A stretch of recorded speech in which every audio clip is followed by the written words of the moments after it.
Selamat datang di channel Cerita Cinta, channelnya Cerita Cinta Romantis. Sebelum lanjut, mohon dukungannya dengan like dan subscribe dulu. Ternyata aku anak orang kaya. Bagian 135. Semua rekanmu udah di sini. Jadi jangan sampai mereka lihat ini.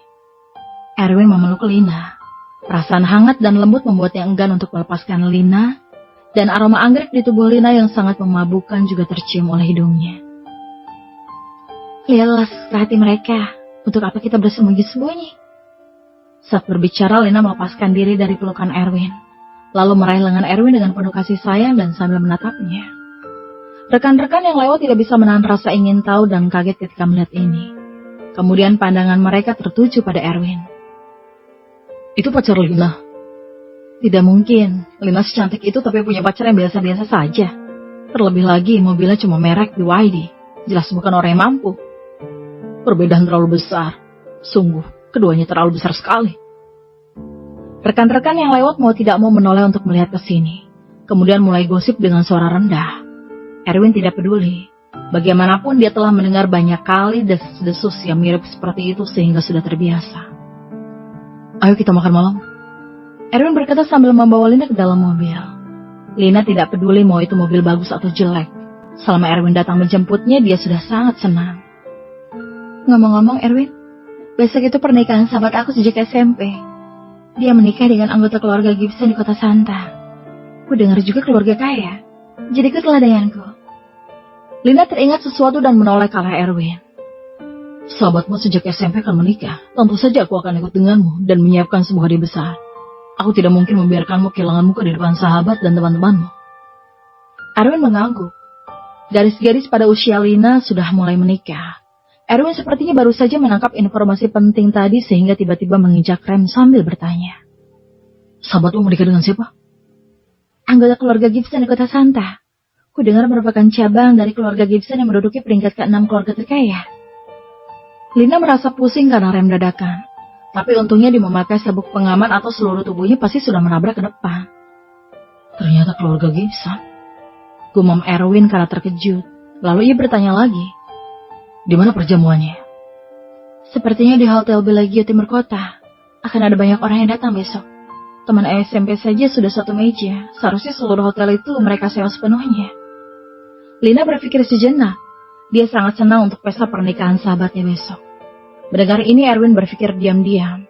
Selain membantu Jocelyn, ada satu hal penting lainnya di benak Erwin, yaitu hilangnya Tuan Besar Taylor. Dia percaya, hilangnya Tuan Besar Taylor pasti berkaitan dengan keluarga Gibson, bahkan berspekulasi bahwa Tuan Besar Taylor diculik oleh keluarga Gibson. Jika Tuan Besar Taylor tidak dapat ditemukan, bahkan jika Jocelyn berhasil diselamatkan sekalipun, kedua belah pihak keluarga akan mengumumkan pertunangan Erwin dan Jocelyn, dan identitas Erwin pasti akan terungkap. Begitu identitasnya terungkap, Lina pastilah orang yang paling terluka. Erwin bahkan tidak bisa membayangkan apa yang akan Lina lakukan nanti. Sepertinya besok kesempatan yang baik, karena mereka semua akan pergi ke Hotel Bellagio. Jadi rumah dan perusahaan keluarga Gibson seharusnya kosong dan lemah dalam pertahanan. Jelas merupakan kesempatan emas untuk menyusup dan selidiki. Erwin berpikir dalam hati. Tubuhnya mulai sedikit bersemangat. Jika dia benar-benar dapat menemukan Tuan Besar Taylor, itu pasti akan jadi kejutan di luar nalar. Saat malam tiba, setelah Erwin dan Lina menikmati makan malam berdua di sebuah restoran timur kota, Erwin langsung mengantar Lina ke rumah Divya. Kemudian kembali ke Villa Gardeners, memberitahu Lisa dan Sharon untuk datang ke kota Santa dari kota Bandung dalam satu malam dengan kereta api, karena Erwin sangat membutuhkan bantuan mereka. Pada saat yang sama menyuruh mereka untuk membawa lebih banyak ahli seni bela diri yang akan sangat berguna nantinya. Selain itu, Erwin mengirim pesan kepada Delny, menyuruhnya menggambar denah rumah Gibson dan perusahaan Gibson. Kemudian mengirimkannya besok pagi. Harus cepat, karena sangat dibutuhkan. Lisa dan Sharon akan menyelidikinya secara diam-diam besok. Jika bisa menemukan petunjuk, maka semua ini tidak akan sia-sia. Meskipun Erwin juga tahu bahwa ini bagaikan menemukan jarum di tumpukan jerami, tapi bagaimana kalau Tuan Besar Taylor benar-benar ditemukan? Keesokan paginya, Lisa dan Sharon yang belum tidur sepanjang malam bergegas datang menemui Erwin. Tuan muda, apa ada hal penting yang mendesak sehingga membutuhkan kami? Lisa tidak tidur sepanjang malam, tapi masih dalam semangat yang baik. yang melegakan hati Erwin. Tampaknya kekuatan fisik seorang ahli senja bela diri memang jauh lebih baik daripada orang biasa. Tentu saja ada sesuatu yang sangat penting. Hari ini aku ingin kalian berdua membantuku menyusup serta menyelidiki rumah Gibson dan perusahaan Gibson. Kemudian cari orang ini, kata Erwin sambil mengeluarkan 2 foto potret dari Tuan Besar Taylor. Erwin menemukan foto ini dari internet. Keluarga Taylor adalah keluarga besar. Otomatis Tuan Besar Taylor pernah diwawancari oleh banyak media. Erwin hanya perlu mengunduh dan mencetaknya dari foto berita online. Erwin menyerahkan 2 foto tersebut, masing-masing satu kepada Lisa dan Sharon. Jangan khawatir Tuan Muda, kami pasti akan melakukan yang terbaik untuk mencarinya, kata Sharon dengan mata serius. Sebagai tambahan, aku mengirim dana rumah dan perusahaan Gibson ke ponsel kalian masing-masing. Tolong teliti dan jangan sampai tersesat. Erwin mengirim dana yang digambar oleh Delny kepada Lisa dan Sharon.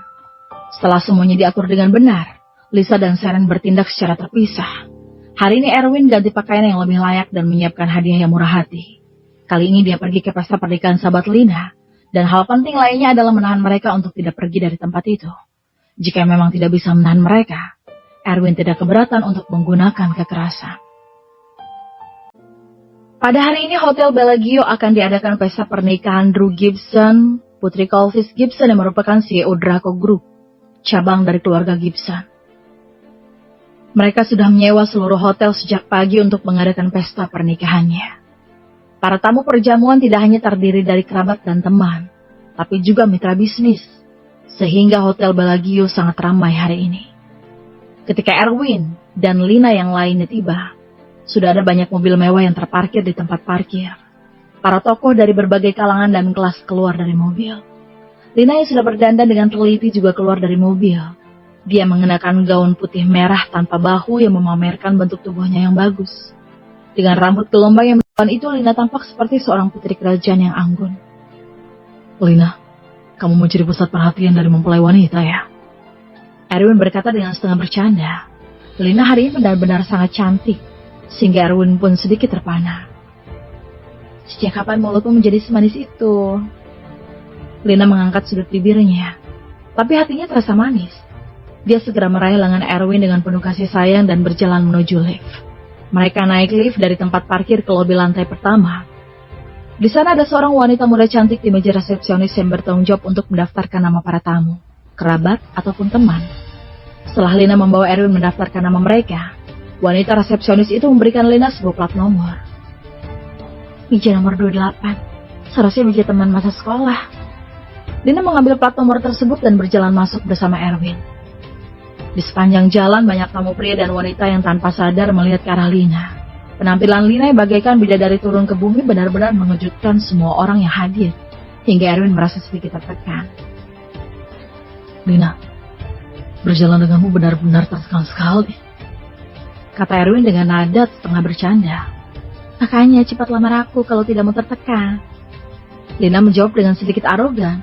Erwin juga ingin melamar Lina, tapi sayangnya masih ada halangan dari kontrak pernikahan. Keduanya mengobrol dan tertawa sejenak dan tiba di meja nomor 28. Seperti yang diduga, orang-orang yang duduk di sini adalah teman masa sekolah, baik pria maupun wanita. Lina, lama tidak bertemu. Kamu makin cantik aja. Para teman perempuan menyapa dengan iri. Lina juga menanggapi. Setelah mengobrol sebentar, mereka semua menatap Erwin di samping Lina. Lina, ini pacarmu. Berkarir di bidang apa? Keluarganya pasti kaya kan? Lina, kita secantik ini pasti punya pacar yang sukses kan? Ayo, kenalkan, buat kami iri padamu. Semua teman perempuan di sini ingin tahu karir pacar Lina beserta latar belakang keluarganya. Ketika Lina hendak memperkenalkan, sebuah suara dengan sedikit nada sarkas tiba-tiba terdengar dari belakang.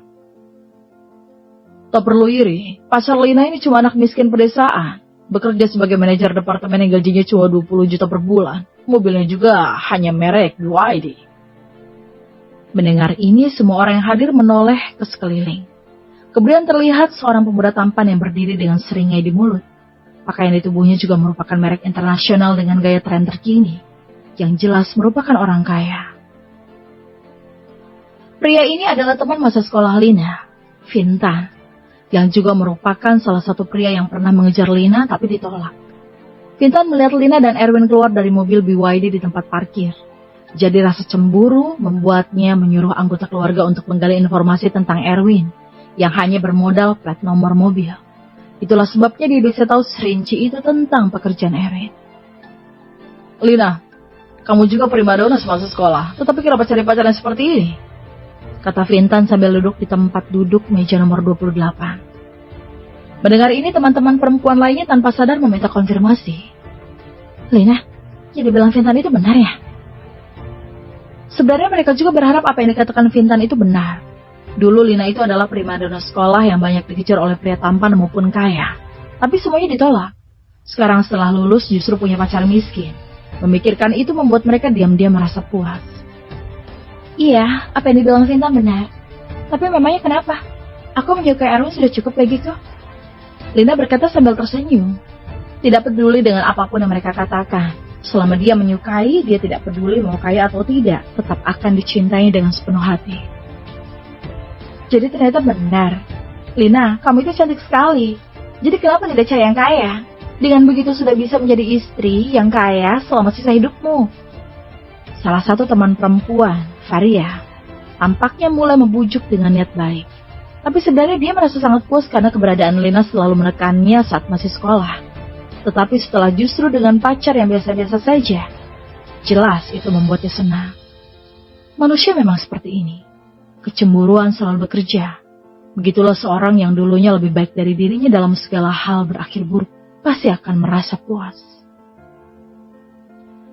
Lina, kenapa tidak cari pacar sepertiku? Teman perempuan lainnya, Jana, memperkenalkan seorang pria tampan di sampingnya. Meskipun pacarku bukan orang kaya, tapi dia seorang wakil CEO perusahaan dengan gaji tahunan 100 juta per bulan. Mobilnya juga merek BMW. Teman-teman perempuan lainnya juga sangat setuju dengan kata-kata Jena. Lina yang begitu cantik sungguh tidak memanfaatkan parasnya sebaik mungkin untuk mencari pacar yang bisa diandalkan. Tepat ketika mereka meremehkan Lina, pengantin hari ini, Nadira datang ke meja nomor 28 sambil tersenyum. Kelihatan menyenangkan, apa yang sedang kalian bicarakan? Dia datang ke sini untuk mengumpulkan hadiah dan sekalian mengobrol dengan teman-teman lama ini. Tentang pacar Lina, ngomong-ngomong, Nadira ini sedikit hadiah dariku. Selamat atas pernikahanmu yang bahagia, kata Jena dan menyerahkan sebuah amplop merah. Selamat atas pernikahanmu, Nadira. Lina juga menyerahkan amplop merah. Dia sedikit iri karena ingin mengenakan gaun pengantin juga suatu hari nanti. Setelah semua orang di meja menyerahkan amplop merah, Vintan tidak hanya mengeluarkan amplop merah, tapi juga sebuah hadiah. Nadia, kudengar kau suka perhiasan, jadi aku bawakan satu dari luar negeri sebagai hadiah pernikahanmu. Kuharap kau menyukainya. Sambil berbicara, Vintan langsung membuka kotak seukuran telapak tangan dan memperlihatkan kalung perhiasan berwarna merah di dalamnya.